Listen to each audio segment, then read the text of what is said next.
በስመ አብ ወወልድ ወመንፈስ ቅዱስ አሐዱ አምላክ አሜን። ይትባረክ እግዚአብሔር አምላከ እስራኤል ዘተሳሃለነ ወገብረ መድኃኒተ ለሕዝበ ዚአሁ። ይቅር ያለን ትርግናውን ለአባቶቻችን ለእስራኤል ያደረገ የአባቶቻችን አምላክ ዛሬም ዘወትርም የተመሰገነ ይሁን። የተወደዳችሁና የተከበራችሁ በውጭውና በሀገር ውስጥ ያላችሁ ምእመናት ሕዝበ ክርስቲያን በእግዚአብሔር ስም እንደምን ሰነበታችሁ? እንደምን ቆያችሁ? አሜን። ኢየሱስ ክርስቶስ በዝናብ አብቅሎ በፀሐይ አብስሎ በነፋስ ለይቶ ፍጥረቱን ሁሉ የሚመግብ የሰራዊት ጌታ በእኔና በእናንተ በመላእክትም አንደበት ዛሬም ዘወትርም የተመሰገነ ይሁን።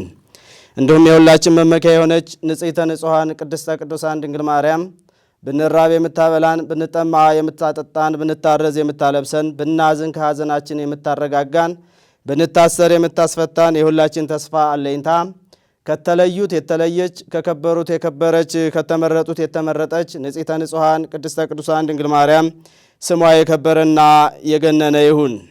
እንግዲህ እንደሚታወቀው ይህ አብይ ጾም 6ኛ ሳምንት ላይ ደርሰናል። ገብርኄር በመባል ይታወቃል፣ 6ኛው ማለት ነው። ይሄ ደግሞ የሶስት አገልጋዮች የሚታይበት መልካም የሰሩና የተወቀሰ የሚገኝበት ነው። ሁለት መልካም ሰርተዋል፣ አንደኛው ደግሞ ተወቅሷል ማለት ነው። እንደሚታወቀው በማቴዎስ ወንጌል ምዕራፍ 25 ቁጥር 21 ላይ እንዲህ የሚል ኃይለ ቃል አለ። ዘበህዳጥ ምእመነ ኮንከ ድበ ብዙ እሰይመከ በውስተ ፍስሐሁ ለእግዚእከ። በጥቂቱ የታመንክ አንተ በጎ አገልጋይ በብዙ እሾምሃለሁ ይላል። እንግዲህ በጥቂት መታመን ማለት ምን ማለት ነው? በጥቂት መታመን ማለት በጥቂቱ እርሜ በሰባው በሰማንያው ዘመን መታመን፣ በሚጠፋው ዓለም መታመን። በጥቂቱ የታመንክ በብዙ ሾመሃለሁ ማለት አዝማነ መንግሥተ ሰማያትን የማያልፈውን ዘመን የማይቆጠርለትን መንግሥተ ሰማያት ከገቡ ማጣት ካገኙ ማጣት የሌለበትን መንግሥተ ሰማያትን እሰጥሃለሁ ሲል ነው። የተወደዳችሁና የተከበራችሁ ውድ እግዚአብሔር ቤተሰቦች እንደሚታወቀው ዛሬ አንድ ባለጸጋ ለሶስቱ እንደ አቅማቸው እንደ ችሎታቸው መክሊትን የሰጠበት ቀን ነው። ይህ ባለጸጋ እንደሚታወቀው እስመ ከመ ብእሲ ዘይነግድ ወጸዋ ግብርቲሁ ወሃቦሙ። ያ ባለጸጋ ጠርቶ ለእያንዳንዱ መክሊትን ሰጣቸው ነው የሚለን። ቦ ለዘዋህቦ አሃድ 5 መክሊተ፣ ለአንደኛው እንደ ችሎታው 5 መክሊትን ሰጠው ይለናል። ቦ ለዘውሃቦ ክልኤተ መክሊተ፣ ለሁለተኛውም እንደዚሁ እንደ አቅሙ 2 መክሊትን ሰጠው ይለናል። ቦ ለዘውሃቦ አሃደ መክሊተ፣ ለሶስተኛው ደግሞ 1 መክሊትን ሰጣቸው ይለናል። ወለላ አሃዱ እምኔሆሙ በአምጣነ ይክሉ፣ በሚችሉት እንደሚችሉት ይሰሩ ዘንድ ወሃቦሙ ሰጥቷቸው ወነገደ በግዚሃ፣ በዚያን ሰዓት ሄደ ይለናል። እንደሚታወቀው ባለ 5 የሰጠው አለ፣ ባለ 2 አለ፣ ባለ 3 አለ። እንደ ችሎታው ነው አምላካችን መድኃኒታችን ኢየሱስ ክርስቶስ የሚሰጠው ማለት ነው። እንደሚታወቀው ይሄ ባለጸጋ የአምስቱን ባለ 5 የሰጠውን ለሶስተኛው ሰጥቶት ቢሆን ኪሳራ ነበር ለሰውየው፣ ገቢ አይኖረውም፣ አይሰራበትም ነበር። ግን ያ ባለጸጋ አስተዋይና አዋቂ ስለነበረ እንደ ችሎታቸው 5 ለሚገባው 5፣ 2 ለሚገባው 2፣ 1 ለሚገባው ደግሞ 1 ሰጥቷቸው ሄዷል ማለት ነው። ምክንያቱም በጥቂቱ የታመንክ በብዙ እሾምሃለሁ። በጥቂቷ በዚህ ዓለም ውስጥ ስንኖር በጥቂቱ መታመን አለብን። በሥራ መስክ ላይ ሊሆን ይችላል፣ በኃላፊነት ላይ ሊሆን ይችላል፣ በአስተዳደርነት ላይ ሊሆን ይችላል፣ በስልጣን ላይ ሊሆን ይችላል። በጥቅሉ በተሰጠን መክሊት ላይ ለየአንዳንዱ የሚሰጠው መክሊት ልዩ ነው። ሐዋርያው ቅዱስ ጳውሎስ እንደገለጸው በሮሜ ላይ ምዕራፍ 2 እንዲህ ይላል፣ ሰው እያንዳንዱ መክሊት አለው። ትንቢት የመናገር መክሊት ያለው አለ፣ የማስተማር መክሊት ያለው አለ፣ የመመጽወት መክሊት ያለው አለ፣ የመጸለይ መክሊት ያለው አለ። በጥቅሉ የትዕግስት መክሊት፣ ብዙ መክሊቶች አሉ እና ይህ ሰው ለሁሉም ሰጥቷቸው ብዙ ዘመንን ብዙ ጊዜያትን ሰጥቶ አትርፈው ወጥተው ወርደው ነግደው ለሱ እንዲያስረክቡት ሰጥቷቸው ወደ ሌላ ሀገር ሄደ። ሌላ ሀገር እንግዲህ አትርፎ መጥቶ በብዙ ዘመን በኋላ እነዚያን ሰዎች ተቆጣጠራቸው ነው የሚለን። እንደሚታወቀው ባለ 5 የሰጠው መጣና ጌታ ሆይ 5 ሰጥተህ ነበር፣ እነሆ 5 አትርፌአለሁ አለ። እንዲህም አለው አንተ በጎ አገልጋይ፣ በጥቂቱ የታመንክ በብዙ እሾምሃለሁ፣ ወደ ጌታ ደስታ ግባ ብሎ ይህ ሰው ለዚያ 5 ለሰጠው 5ቱን ተቀብሎ 10 አድርጎ ይዞ መጥቷል። ባለ ሁለቱም እንደዚሁ ቀጥሏል። 2 የተሰጠው አለ።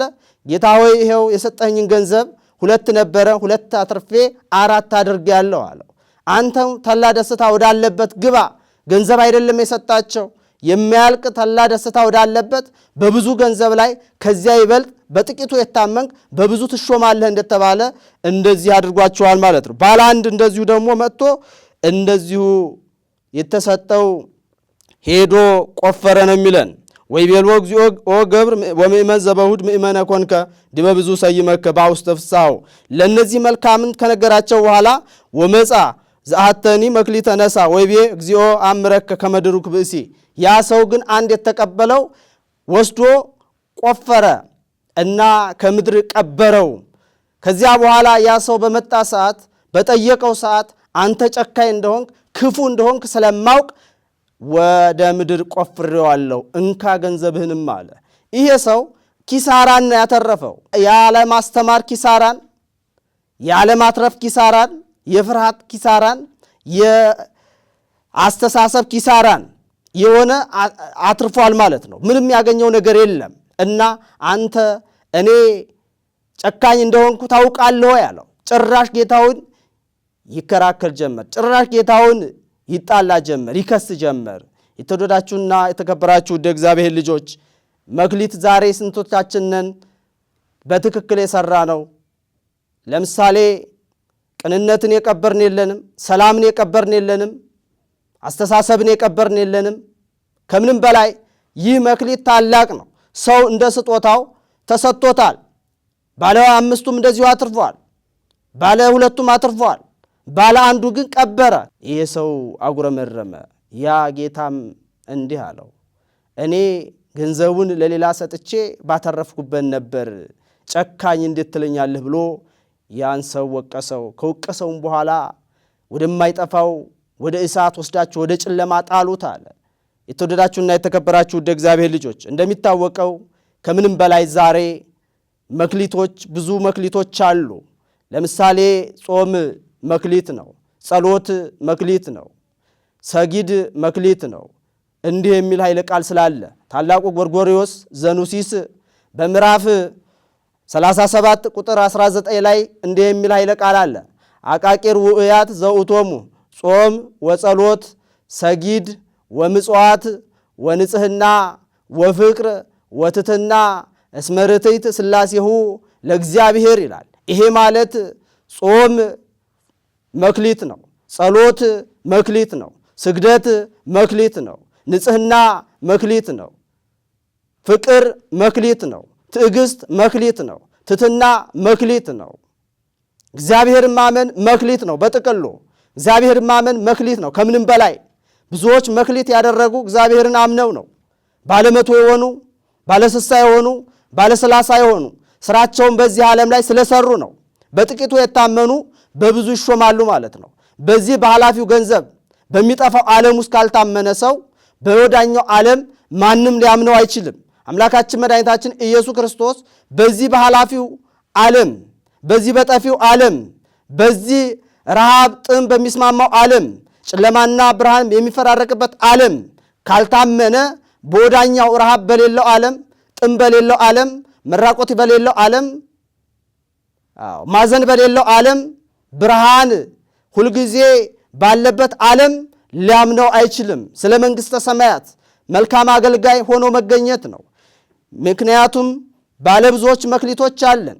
እንደሚታወቀው ባለ 5 የተባሉ እነ ቅዱስ ጴጥሮስን መመልከት እንችላለን። በመጀመሪያ ቅዱስ ጴጥሮስ ከምንም በላይ የታመነ ነው። እውነተኛ ነው። በእውነት የሄደ ነው። ወንጌልን ያስተማረ እሱን አስመስሎ ያወጣ እነ ቀለሚንጦስን መመልከት እንችላለን። ባለ 5 የተባሉ እነ ቅዱስ ጳውሎስ ጢሞቴዎስን አስተምረው መክረው ገስጸው ለወንጌል ያበቁ እነዚህ ባለ 5 መክሊቶች ይባላሉ። ባለ 1 የተባለ እንደዚሁ ክርስትናን የያዘ ይመስላል። ባለ አንድ የተባለ እንደዚሁ እንደ ይሁዳ አይነቱ ይመስላል። የተወደዳችሁና የተከበራችሁ ውድ የእግዚአብሔር ቤተሰቦች ባለ አምስት የተባለ እንደሚታወቀው አሚን የሚባሉ ፍስሐ፣ ምሕረት፣ ትዕግስት፣ ተስፋ እነዚህ ባለ አምስት ይባላሉ። ጥምቀት ባለ አምስት ነው። ተአምኖ ኃጢአትን መናዘዝ፣ ኃጢአትን መጸጸት፣ ከዊነ ሰማዕት መሆን፣ ከእሳት ከስለት መግባት እነዚህን የመሰሉ ተባሕትዎ፣ ምንኩስናን የተወደዳችሁና የተከበራችሁ ውድ እግዚአብሔር ልጆች ብዙ መክሊቶች አሉ።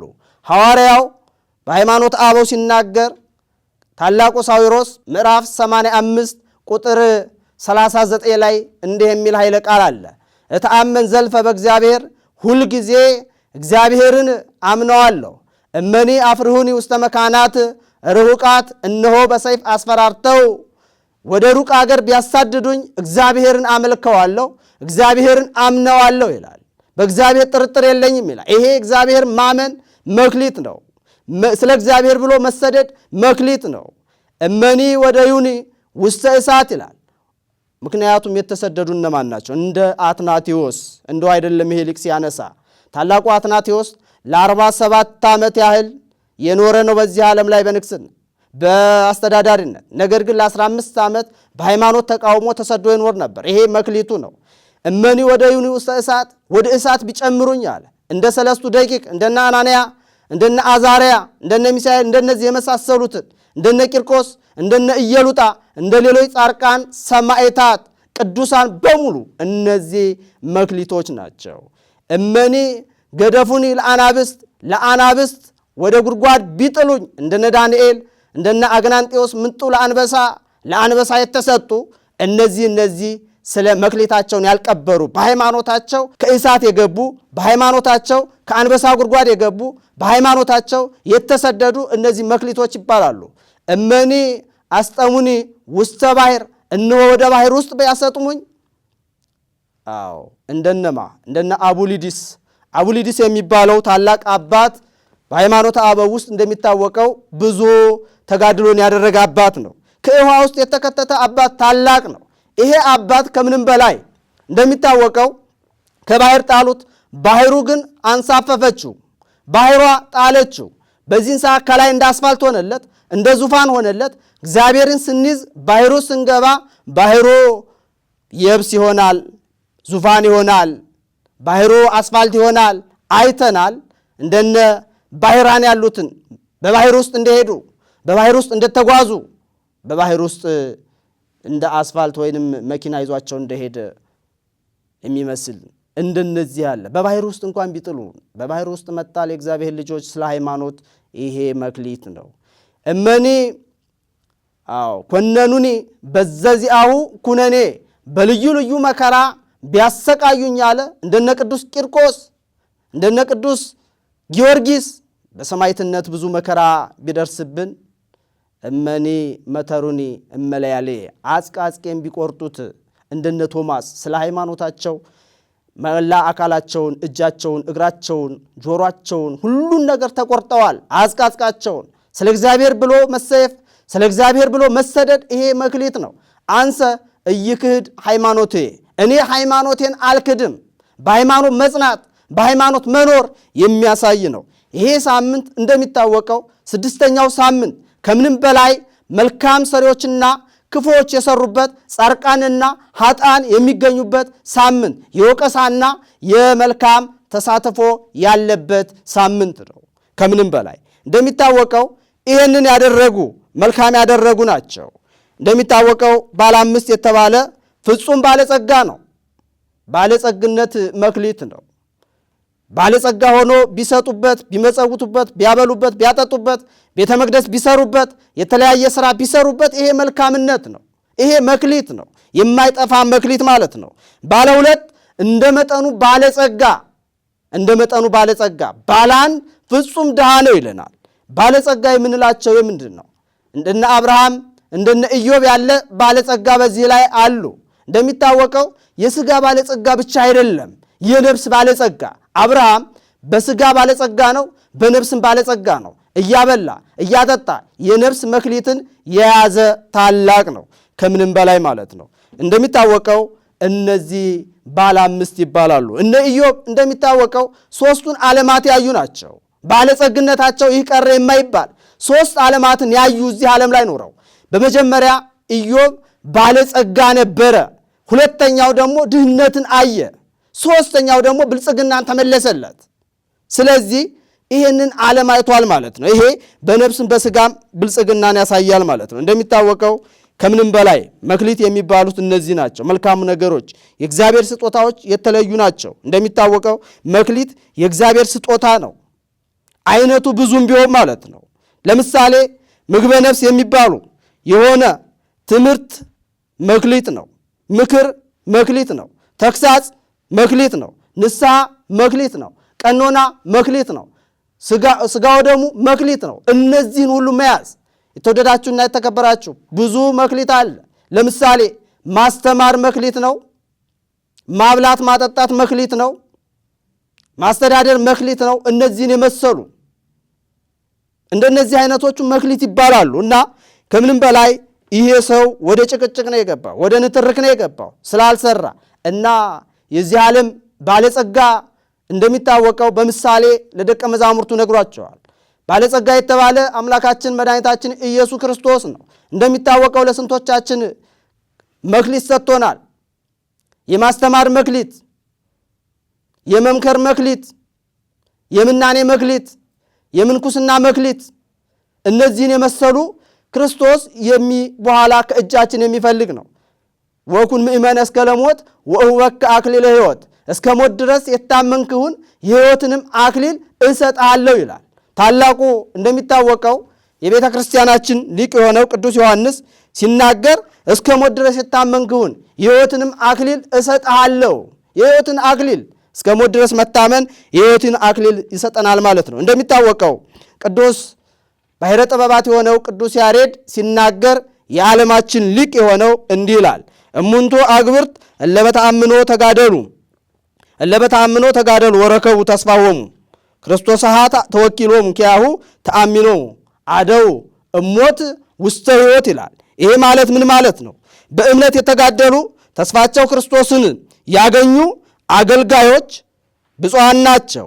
እሱን አምላካቸውን ክርስቶስን አምነው በሱ ታምነው ከሞት ወደ ሕይወት ተሻግረዋልና። ከሞት ወደ ሕይወት የምንሻገርበት የእግዚአብሔር ድንቅ ታምር አለ። ከምንም በላይ እነዚህ ብፁዓን ናቸው።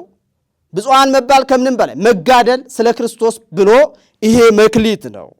ሁልጊዜ ስለ ክርስቶስ መሄድ፣ ሁልጊዜ ስለ ክርስቶስ መሰደድ፣ ሁልጊዜ በማለዳ እግዚአብሔር አዲስ ታማኝ ነው፣ ስራው ብዙ ነው ይላል ሰቆቃወ ኤርምያስ ላይ።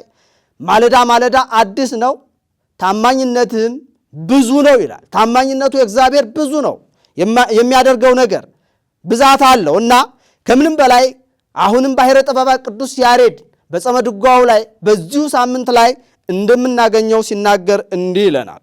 በኩሉ ጊዜ ወበኩሉ መዓልት ወበኩሉ ሌሊት፣ በየጊዜውና በየሰዓቱ በመዓልትና በሌሊት ይላል።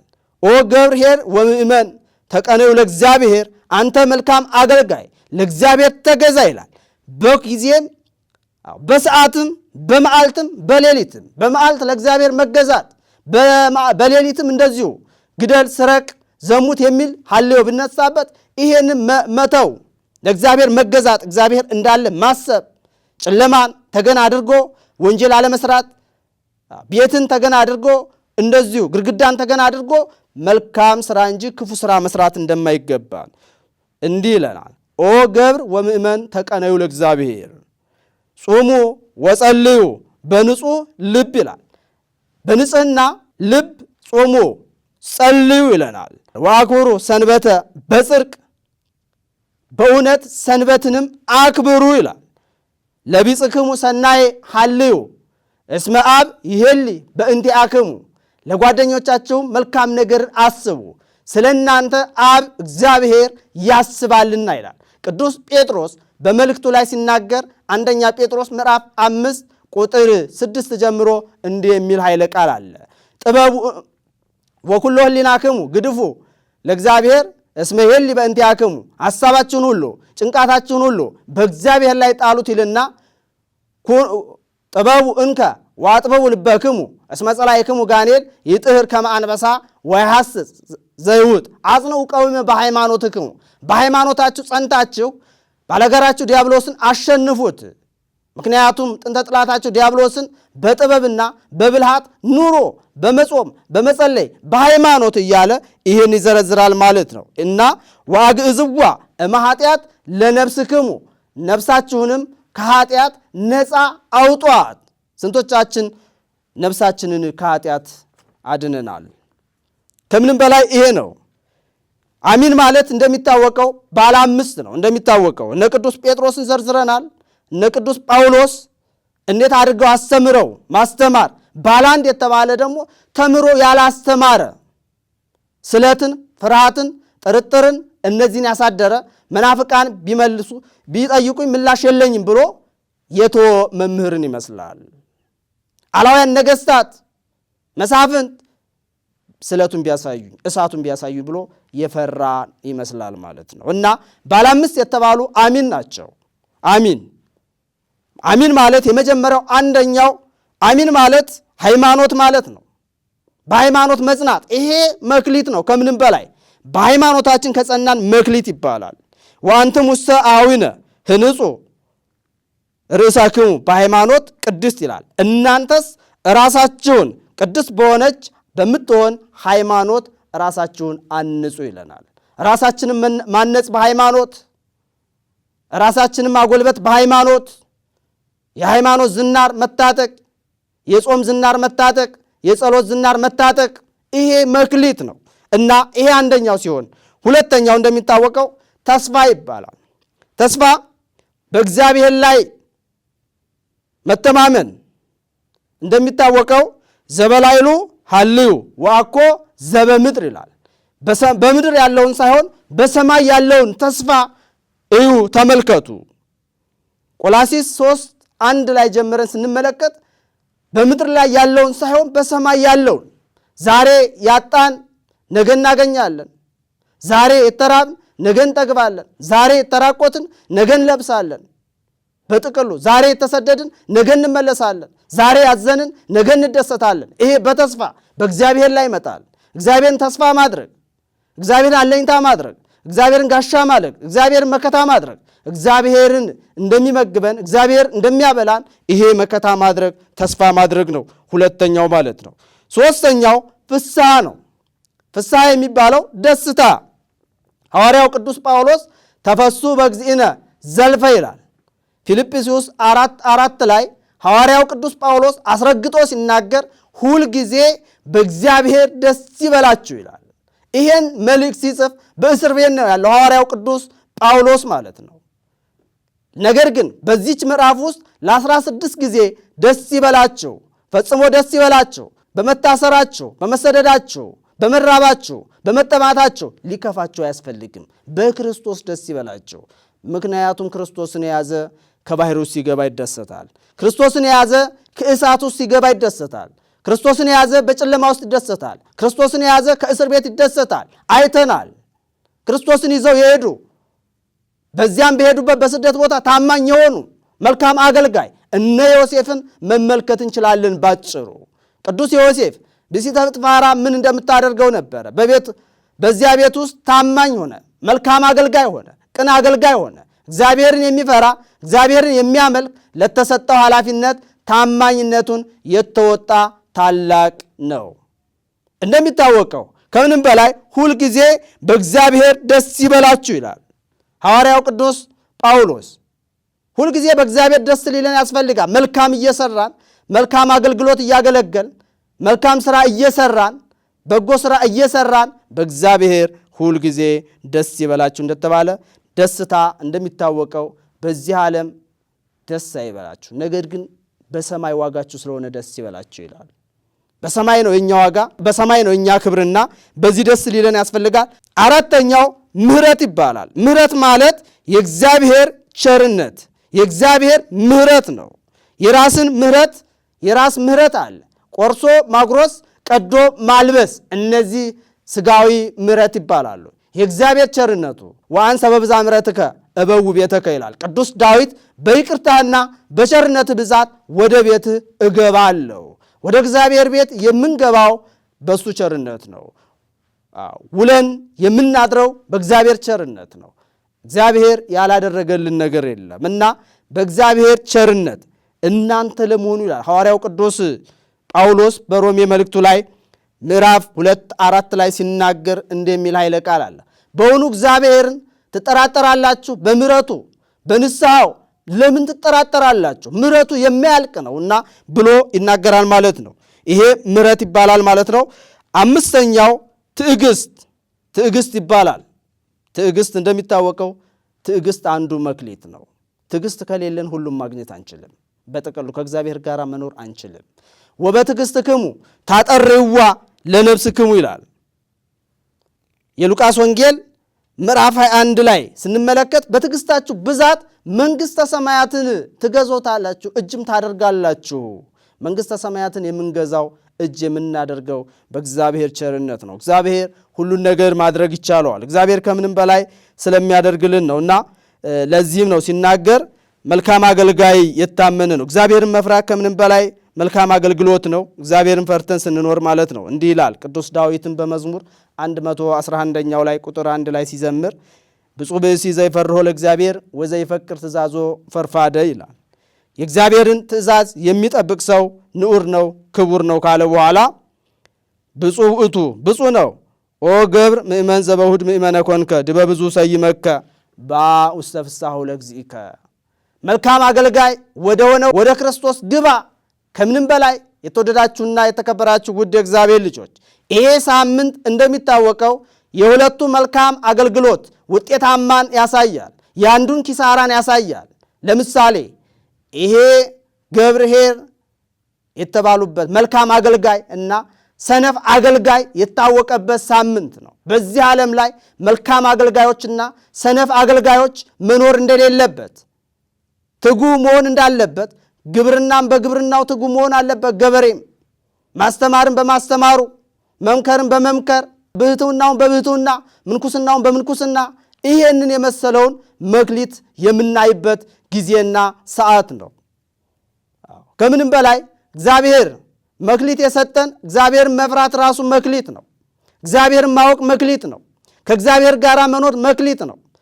ቅዱስ ሥጋው ክቡር ደሙ መክሊት ነው። እነዚህ የመሰሉት ማመን፣ ማስቀደስ እነዚህ የመሰሉት መክሊቶች ናቸው፣ ለእኛ የተሰጡን ናቸው። ከምንም በላይ እግዚአብሔር ለእኛ ሰጥቶናል።